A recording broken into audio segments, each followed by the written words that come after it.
Hello guys, welcome back to our channel. Episode ആരംഭിക്കുമ്പോൾ കാണിക്കുന്നത് ഐശ്വര്യയും വസുന്ധരയുമാണ്. മോള് ചെയർപേഴ്സണായി കമ്പനിയിൽ ഷൈൻ ചെയ്യണം.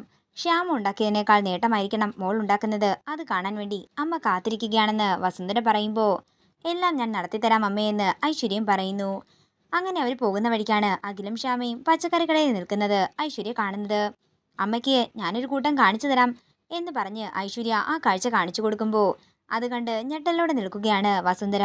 നമുക്ക് എന്താണെങ്കിലും അവിടം വരെ ഒന്ന് പോയിട്ട് വരാമെന്ന് പറഞ്ഞ് വസുന്ധരയും ഐശ്വര്യയും കൂടി കടയിലേക്ക് ചെല്ലുകയാണ്. 1 കിലോ ഓറഞ്ചിന് എത്രയാ വിലയെന്ന് വസുന്ധര ചോദിക്കുമ്പോൾ ശ്യാമയും അഖിലും ഒരുപോലെ തിരിഞ്ഞു നോക്കുകയാണ്. വസുന്ധരയെ കണ്ട് ഒരു ഞെട്ടലോടെ രണ്ടുപേരും നിൽക്കുന്നു. തുടർന്ന് ശ്യാമ പറയുകയാണ് 160 രൂപ. ഇത് കേൾക്കുന്ന ഐശ്വര്യ പറയുകയാണ്, അത്രയും രൂപയോ? ഇത് നല്ല കത്തി റേറ്റ് ആണല്ലോ. അപ്പുറത്തെ കടയിലൊക്കെ റേറ്റ് കുറവാണെന്ന് ഐശ്വര്യ പറയുമ്പോൾ, എങ്കിൽ പിന്നെ അപ്പുറത്തെ കടയിൽ ചെന്ന് മേടിക്കാൻ ശ്യാമയും പറയുന്നു. തുടർന്ന് ശ്യാമ ഓറഞ്ച് എടുത്ത് കൊടുക്കുകയാണ്. 500 രൂപ കൊടുത്തിട്ട് ബാക്കി കയ്യിൽ വെച്ചോ എന്ന് വസുന്ധര പറയുമ്പോൾ അത് വേണ്ടെന്ന് പറഞ്ഞ് ബാക്കി പൈസ ശ്യാമ തിരികെ കൊടുക്കുന്നു. ഇവിടെ കടയിൽ ആവശ്യത്തിന് കച്ചവടമുണ്ട്. മേഡത്തിൻ്റെ കയ്യിൽ പൈസ കൂടുതലാണെങ്കിൽ ഏതെങ്കിലും പാവപ്പെട്ടവർക്ക് കൊടുത്തേക്ക്. ഗതികേടാണെങ്കിലും അഹങ്കാരത്തിനൊരു കുറവുമില്ലെന്ന് ഐശ്വര്യ പറയുമ്പോൾ ശ്യാമ ചോദിക്കുകയാണ്, നിങ്ങൾ എന്തൊക്കെയാ ഈ പറയുന്നത്? നിങ്ങൾ ആരാ? ഇത് കേൾക്കുന്ന ഐശ്വര്യ ഒരു ഞെട്ടലോടെ ശ്യാമയെ നോക്കുമ്പോൾ വസുന്ധര ചോദിക്കുകയാണ്, എന്നെ മനസ്സിലായില്ലേ? ഇല്ല, നിങ്ങൾ ആരാ? സാറിന് മനസ്സിലായോ എന്ന് ശ്യാമ ചോദിക്കുമ്പോൾ അഖില് പറയുകയാണ്, എവിടെയോ കണ്ടതുപോലെ തോന്നുന്നു. ഇത് കേൾക്കുന്ന വസുന്ധര പറയുകയാണ്, നിനക്ക് തോന്നും. അമ്മയെ കണ്ടാൽ എവിടെയോ കണ്ട ആളെ പോലെ നിനക്കിപ്പോൾ തോന്നും. സ്വന്തം മകൻ്റെ വീഴ്ച കണ്ട് കുറച്ചു മുമ്പ് വരെ ഞാൻ ആകെ തകർന്നിരിക്കുകയായിരുന്നു. പക്ഷേ ഇപ്പോഴത്തെ ഈ അഹങ്കാരം കണ്ടപ്പോഴേ എൻ്റെ സങ്കടമൊക്കെ മാറി. ഇത് കേൾക്കുന്ന ശ്യാമ ചോദിക്കുകയാണ്, ഇപ്പോഴല്ലെങ്കിൽ പിന്നെ ഞങ്ങൾ എപ്പോഴാണ് അഹങ്കരിക്കേണ്ടത്? അധ്വാനിച്ചാണ് ഞങ്ങൾ ജീവിക്കുന്നത്. ഞങ്ങളുടെ പൈസ ഞങ്ങളുടെ പേരിൽ ഞങ്ങൾ അക്കൗണ്ടിലിടുന്നു. അത് ബ്ലോക്ക് ചെയ്യാനോ തടയാനോ ആരുമില്ല. കാശ് ചോദിച്ചു ചെല്ലുമ്പോഴേ അക്കൗണ്ട് ഫ്രീസ് ചെയ്തെന്ന് ആരും പറയുകയുമില്ല. സ്നേഹത്തോടെ സമ്മാനം കൊടുക്കുമ്പോൾ അത് വലിച്ചെറിയാനും ആരുമില്ല. ഓരോന്നായിട്ട് ഞങ്ങൾ നേടിത്തുടങ്ങുകയാണ്. അതിൻ്റെ അഹങ്കാരം എന്താണെങ്കിലും ഞങ്ങൾക്കുണ്ടെന്ന് ശ്യാമ പറയുമ്പോൾ ഐശ്വര്യ പറയുകയാണ്, കണ്ടില്ലേ അമ്മേ അവളുടെ അഹങ്കാരം? ഇന്നലെ വരെ വാലാട്ടി നിന്നവള് കുരച്ചു ചാടുന്നെന്ന് ഐശ്വര്യ പറയുമ്പോൾ ശ്യാമ പറയുകയാണ്, എന്നെ നായയുമായിട്ട് ഉപമിച്ചതാണെന്ന് എനിക്ക് മനസ്സിലായി.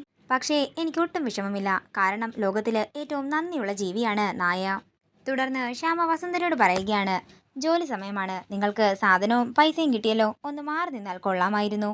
തുടർന്ന് വസുന്ധര പറയുകയാണ്, എന്താണെങ്കിലും കാര്യങ്ങളൊക്കെ ഇത്ര ആയ സ്ഥിതിക്ക് ഞാനൊരു കാര്യം കൂടി പറയാം. ഞങ്ങള് വർമ്മ സ്പൈസസിലേക്കാണ് പോകുന്നത്. അവിടുത്തെ പുതിയ ചെയർപേഴ്സണായിട്ട് ഐശ്വര്യ ഇന്നു മുതൽ ചാർജ് എടുക്കുകയാണ്.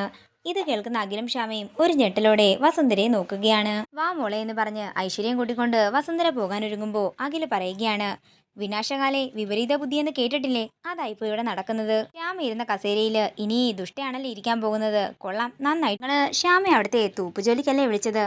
ഇവരാണ് കമ്പനി ഭരിക്കാൻ പോകുന്നതെങ്കിലേ തൂക്കാൻ കമ്പനി പോലും ഉണ്ടാകില്ല. അനെ നിങ്ങൾക്ക് തിരിച്ചൊരു ഓഫർ തരാം. കമ്പനിയെല്ലാം കൈവിട്ടു പോയി ഒന്നുമില്ലാതാകുമ്പോഴേ ഈ കടയിലേക്ക് വന്നാൽ മതി, ഞാൻ നിങ്ങൾക്ക് ജോലി തരാം. തുടർന്ന് ശ്യാമ പറയുകയാണ്, ഞാൻ പുറത്തായെന്ന് കരുതി സന്തോഷിക്കുകയൊന്നും വേണ്ട. എൻ്റെയും അഖിൽ സാറിൻ്റെയും വിയർപ്പാണ് ആ കമ്പനിയിലുള്ളത്. ആ കമ്പനി എങ്ങാനും ഇല്ലാതാക്കാൻ നോക്കിയാലേ നിങ്ങൾ വിവരം അറിയും. തുടർന്ന് വസുന്ധരയെ വിളിച്ചുകൊണ്ട് ഐശ്വര്യ അവിടെ നിന്ന് പോവുകയാണ്. പിന്നീട് കാണിക്കുന്നത് ഓഫീസിൽ ചുമതലയേറ്റിരിക്കുന്ന ഐശ്വര്യയാണ്. എനിക്കും ആദിക്കും ഒരു മീറ്റിംഗ് ഉള്ളതുകൊണ്ട് ഞങ്ങൾ അങ്ങോട്ടേക്ക് പോവുകയാണെന്ന് വർമ്മ പറയുമ്പോൾ വസുന്ധര പറയുകയാണ്, മോളെ ഞാനും വീട്ടിലേക്ക് പോവുകയാണ്. മോൾക്ക് കാര്യങ്ങൾ പറഞ്ഞു തരാനായിട്ട് GM ഇവിടെയുണ്ട്. തുടർന്ന് GM ഒഴികെ എല്ലാവരും അവിടെ നിന്ന് പോകുമ്പോൾ അഹങ്കാരത്തോടെ അവിടെ ഇരിക്കുകയാണ് ഐശ്വര്യ. പിന്നീട് കാണിക്കുന്നത് പച്ചക്കറിക്കടയിൽ ജോലി ചെയ്തുകൊണ്ടിരിക്കുന്ന ശ്യാമയും അഖിലിനെയും കണ്ട് ഞെട്ടലോട് നിൽക്കുന്ന വർമ്മയാണ്. തുടർന്ന് വർമ്മ അവരുടെ അടുത്തേക്ക് ചെല്ലുകയാണ്. എല്ലാവരും ചോദിക്കുന്നത് പോലെ സുഖമാണോ, നല്ലതായിട്ട് ജീവിക്കുന്നോ എന്നൊന്നും ഞാൻ ചോദിക്കുന്നില്ല. ഇത് കേൾക്കുന്ന അഖിൽ പറയുകയാണ്, ഞാൻ ഇപ്പോഴാച്ച എൻ്റെ ജീവിതത്തിൽ സന്തോഷത്തോടെ ജീവിക്കുന്നത്. അച്ഛന് ഞങ്ങളെ കണ്ടിട്ട് ബുദ്ധിമുട്ടുള്ളതായി തോന്നുന്നുണ്ടോ? ഇപ്പോൾ ഞാൻ നല്ല സമാധാനത്തോടെ തന്നെയാണ് ജീവിക്കുന്നത്. തുടർന്ന് വർമ്മ പറയുകയാണ്, നിങ്ങളെ ഞാൻ അങ്ങോട്ടേക്ക് എന്താണെങ്കിലും വിളിക്കുന്നില്ല. കമ്പനിയിലെ മേധാവിയായിട്ട് ഐശ്വര്യ ചുമതലയേറ്റ് കഴിഞ്ഞു. ഒരു മീറ്റിംഗ് ഉണ്ടെന്ന് കള്ളം പറഞ്ഞ് ഞാൻ അവിടെ നിന്ന് ഇറങ്ങിയതാ. മനസ്സിന് ഒരു സമാധാനവും ഉണ്ടായിരുന്നില്ല. പക്ഷേ ഇപ്പോൾ നിങ്ങളെ കണ്ട് സംസാരിച്ചപ്പോൾ ചെറിയ സമാധാനമൊക്കെയുണ്ട്. അച്ഛൻ വിഷമിക്കാതിരിക്കുക, എല്ലാം ശരിയാകും എന്ന് ശ്യാമ പറയുമ്പോൾ വർമ്മ പറയുകയാണ്, എല്ലാം ശരിയാകണമെങ്കിൽ നിങ്ങൾ അങ്ങോട്ടേക്ക് വരണം. എല്ലാം ശരിയായി ഞങ്ങൾ അങ്ങോട്ടേക്ക് വരുന്ന ഒരു ദിവസം വരും അച്ഛാ എന്ന് അഖിലും പറയുന്നു. അല്ല, അച്ഛൻ ആദ്യമായിട്ട് വന്നപ്പോൾ അച്ഛൻ എന്താ തരേണ്ടതെന്ന് ശ്യാമ ചോദിക്കുമ്പോൾ മോളുടെ കൈകൊണ്ട് എന്തെങ്കിലും കഴിച്ചിട്ട് ഒത്തിരി നാളായി, മോളുടെ കൈകൊണ്ട് എന്തെങ്കിലും തന്നാ മതിയെന്ന് വർമ്മ പറയുമ്പോൾ ഒരു ഓറഞ്ച് എടുത്ത് കൊടുക്കുകയാണ് ശ്യാമ.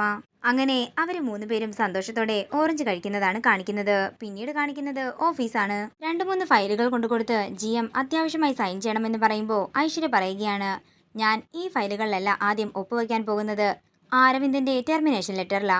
മേഡം, അത് വർമ്മ സാറിനോടൊക്കെ ആലോചിച്ചിട്ട് പോരേന്ന് GM ചോദിക്കുമ്പോൾ പോരെന്ന് ഐശ്വര്യ പറയുന്നു. തുടർന്ന് അരവിന്ദിനെ വിളിച്ചു വരുത്തി ടെർമിനേഷൻ ലെറ്റർ നൽകുകയാണ് ഐശ്വര്യ.